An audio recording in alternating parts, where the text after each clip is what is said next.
Hello friends, I am Aprati. Welcome back to our channel plants space.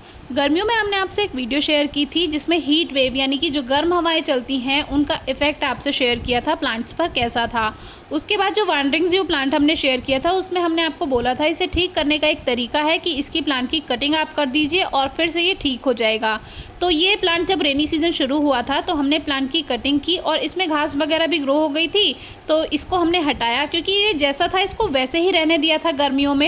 क्योंकि इतनी ज़्यादा गर्माहट होने की वजह से आप प्लांट को सिर्फ ऐसे बचा सकते हैं कि आप उसको उठाकर गर्म हवाओं से बचा कर रख दें, लेकिन इतने सारे प्लांट्स को कौन कहाँ रख पाता है। तो ये जैसे थे वैसे हमने रहने दिया, सोचा जैसे ही रेनी सीज़न शुरू होगा फिर इसको ठीक कर लेंगे। तो उसमें हमने आपको बताया भी था कि प्लांट की कटिंग कर दीजिए और ये आपको हीट वेव के टाइम पे नहीं करना क्योंकि गर्माहट में वैसे भी प्लांट्स ग्रोथ नहीं कर पाते हैं।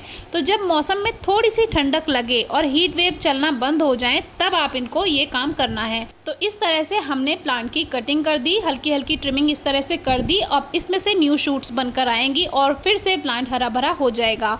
वो तो ये छोटे से पॉट में था, अगर ये बड़े पॉट में हो तो और भी जल्दी ग्रोथ हो जाती है। तो इसकी अच्छी जो हेल्दी कटिंग्स थी वो लेकर हमने वापस से जहाँ जहाँ ये खाली हो गया था तो वहाँ वहाँ हमने वापस से इसको भर दिया, छोटी छोटी कटिंग्स लगा दी और ऐसी उम्मीद में कि ये फिर से वैसा ही हो जाएगा।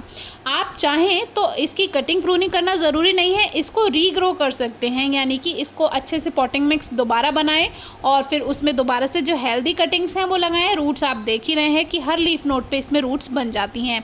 ऐसे ही हमने दूसरे पॉट को किया। पहला जो पॉट था वो ज़्यादा ख़राब था, दूसरा वाला पॉट देखने में इतना अच्छा लग रहा था, लेकिन फिर भी हमने इसकी भी हल्की हल्की कटिंग प्रूनिंग कर दी कि इसमें से न्यू शूट्स आएंगी तो ये और भी अच्छा हरा घना हो जाएगा। तो इनका जो कलर होता है इसमें पर्पलनेस जो है, ये पर्पल शेड जो है वो तभी रहेगा जब आप इसको थोड़ा सा धूप में भी रखेंगे। अगर आपने शेड में रख दिया तो ये ग्रीन हो जाता है और इसका जो पर्पल कलर है वो गायब हो जाता है। अब देखिए कुछ ही दिन में इसमें नई ग्रोथ हो गई है और फिर से ये हरा भरा होने लगा है, फिर से इसमें से अच्छी ग्रोथ होने लगी है। और इसमें अगर पॉट छोटा है और रूट्स पहले से ही पॉट में बनी हुई हैं यानी मिट्टी चेंज नहीं की है तो एक इसमें नेगेटिव पॉइंट जो ये रहेगा कि जो इसकी लीव्स आएंगी वो थोड़ी सी छोटी आएंगी क्योंकि ये छोटे पॉट में है, शैलो पॉट में।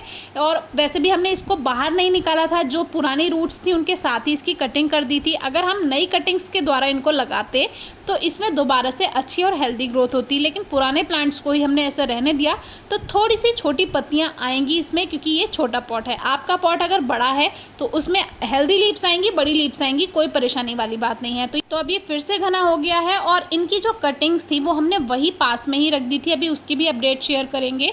और ये जो हमारा एक मेन पॉट था ये भी इतना ही बड़ा है, छोटी सी प्लेट है, इसको हमने यहाँ जो सरिये निकले हुए रहते हैं, जो मकान बनते हैं तो उसमें जगह थोड़ा रहने दी जाती है, सरिये रहने दिए जाते हैं, तो उसको हमने इससे कवर किया है जिससे कोई नुकसान वगैरह ना हो। तो इसको ऊपर से रखा हुआ है तो ये यहाँ पे सेफ हो गया। तो इस छोटे से पॉट में देखिए कितना घना ये फैल चुका है। इसकी हमने कटिंग नहीं की क्योंकि ऊंचाई पे रखा है और इसकी जो टहनियाँ हैं वो नीचे लटकती हुई अच्छी लगती हैं। बाकी जो रखने वाले पॉट हैं जो ज़मीन पे रखे हैं उनको हमने ज़मीन पे रखा, इसीलिए कटिंग करना उसका ज़रूरी भी था। अब ये जो कटिंग्स थी ये हमने ये सोच के रख ली थी कि और दूसरे पॉट में या जो वेस्ट प्लास्टिक बॉटल्स होती हैं उसमें लगाएंगे, लेकिन हम नहीं लगा पाए और ये यहीं रहीं और नमी इनको नीचे से मिलती रही क्योंकि बारिश का टाइम है तो यहाँ से ही इसमें जड़ बना लेती हैं और ये सबसे गलत होता है क्योंकि अगर आपने इसको यहाँ रखा रहने दिया तो ये आपके छत के लिए, आपके घर के लिए सही नहीं है। कोशिश कीजिए अपनी छत पर कोई भी ऐसा सामान ना रखें जहाँ पर पानी रुकता हो और ख़ास तौर से इन जैसे पौधे जिनकी जड़ें छत से चिपक कर चलती हों, क्योंकि अभी तो इसमें नहीं है, इतनी जड़ें नहीं बन पाई हैं जो छत से चिपक पाती, लेकिन नमी मिलती रही इसीलिए ये हरा भरा रहा और काफ़ी दिन हो चुके हैं फिर भी ये ऐसा का ऐसा है। एक ही टर्टल वाइन भी है जो कि पॉट से निकलकर अब नीचे को आ गई है, इसकी रूट्स भी देखिए ज़मीन से चिपकने लगी हैं, नमी ले रही हैं और इसीलिए अच्छी ग्रोथ होती जा रही है। तो ये भी गार्डनिंग में एक नेगेटिव पॉइंट है जो आपके घर के लिए अच्छा नहीं है। मैं इस सबको हटाऊंगी।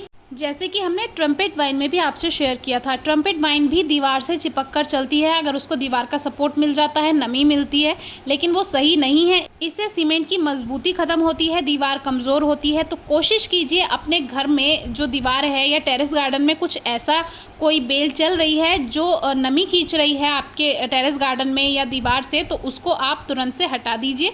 ये आपके टेरेस गार्डन के लिए सही है, घर के लिए सही है। कोई क्वेरी हो तो ज़रूर पूछिएगा। Thank you.